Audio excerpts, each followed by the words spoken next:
Hi everyone, in front of me I've got OPPO Find X2 and let me share with you how to set the camera timer on this device.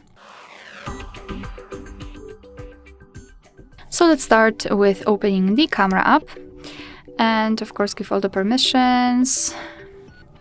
And currently we are in the standard photo mode, so unfortunately we do not have the timer somewhere here, so we have to open the settings. Let's tap on the 3-dot icon in the right upper corner and as you can see the timer will appear. So in this device we've got 3 different options, so off, 3 and 10 seconds delay.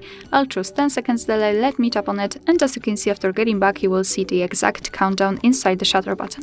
So now all we have to do is to simply tap on it, and from now on your device will count down from 10 or 3 depending on which option you've chosen, and after that time it will simply take a photo.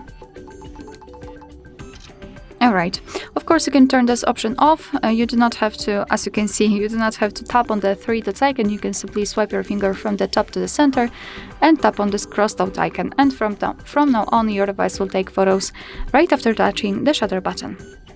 Alright, so that will be all. Thank you so much for watching. I hope that this video was helpful, and if it was, please hit the subscribe button and leave the thumbs up.